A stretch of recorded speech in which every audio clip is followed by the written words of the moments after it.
C'est l'instant chronique, parce que j'aime bien dire ce que je pense des livres que je lis. L'instant chronique avec The House with Chicken Legs de Sophie Anderson et pas de quelqu'un d'autre. Parce qu'il y a beaucoup de livres apparemment qui portent ce titre. C'est l'histoire d'une gamine qui vit dans cette maison aux pattes de poulet. On le comprend très très vite, c'est la maison, non pas de Baba Yaga, mais d'une Baba Yaga, qui n'est pas une sorcière maléfique, qui n'est pas un personnage méchant, pas du tout.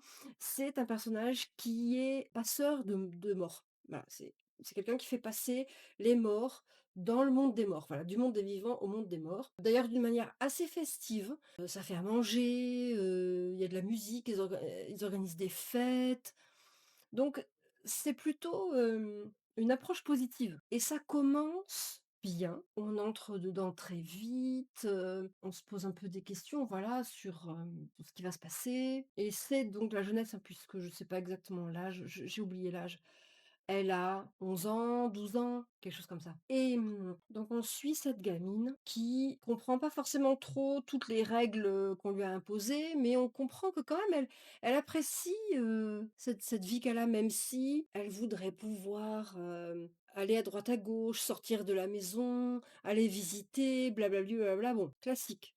On comprend où ça va et elle rencontre un petit garçon, enfin un petit garçon, oui, elle rencontre un garçon, ils sympathisent, tout ça, ils discutent et elle, ça lui fait super plaisir, ça la change, quoi. Elle est super contente de pouvoir parler avec d'autres personnes que, les morts qui viennent, chez elle. Elle commence à, montrer une facette de sa personnalité qui va devenir, de plus en plus insupportable. À savoir donc que bon, elle ne pense absolument qu'à elle. Elle va faire, que des conneries. Tout ce qui lui est interdit, elle va le faire sans réfléchir 2 minutes et petit à petit, on va finir par comprendre, je vous révèle pas quoi, mais on va finir par comprendre quelque chose de très important et qui justifie toutes les règles qu'on lui a imposées. Et au lieu de se poser 2 secondes pour réfléchir à ce qu'on lui a dit et venez pas me dire qu'à cet âge-là, on peut pas réfléchir, c'est un non, je dis non, je dis non! À ce moment-là, voilà, elle part en sucette, elle part en live complet, alors là, c'est n'importe quoi, caprice sur caprice, connerie sur connerie et le personnage est de plus en plus détestable. C'est-à-dire qu'au début, on peut comprendre certaines de ses réactions parce qu'on se dit: «Ouais, quand même, la situation est pas évidente, c'est pas facile», mais au final, rien ne nous encourage à nous ranger de son côté. Mais genre absolument rien. C'est insupportable et en plus de ça, on est sauvé par rien.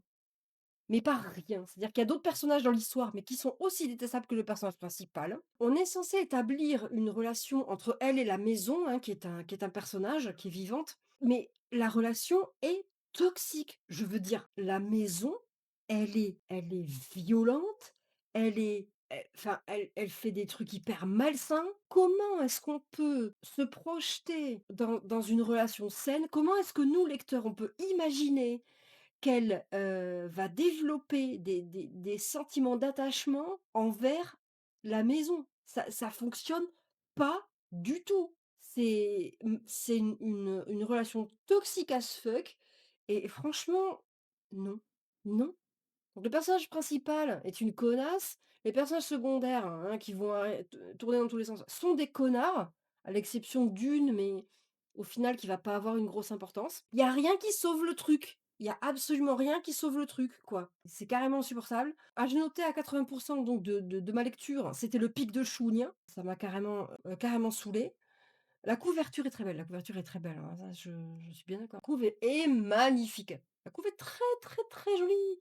Mais bon, ça sauve pas tout, quoi. Le trauma qu'elle a n'est jamais réglé, n'est jamais il y a pas il y a pas de chemin il y a pas de chemin vers ça, vers une guérison du trauma, pas vraiment. Le personnage ne fait rien pour régler ses problèmes, absolument rien du tout. C'est les autres personnages autour, enfin quand je dis les autres personnages, mais bon bref, je veux rien dévoiler, mais c'est les autres personnages autour qui vont régler tous les problèmes qu'elle a causés. Tout arranger pour l'amener vers, oui, une fin heureuse, mais où elle aura rien appris. Elle a rien appris, elle a rien fait par elle-même, ça n'a servi à rien.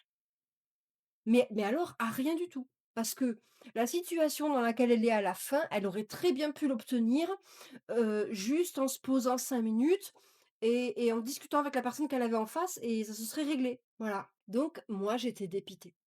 Absolument et totalement dépitée. Déçue, déçue, quoi. Déçue, énervée. J'étais trop énervée. Voilà, alors lisez des livres en anglais, mais potentiellement pas celui-là ou alors vraiment si vous voulez vérifier tout ce que j'ai dit, mais moi je vous le conseille pas tellement, voilà. C'est tout, c'était l'instant chronique. Voilà, c'est fini. Si toi aussi tu veux assister au live Twitch, eh ben tu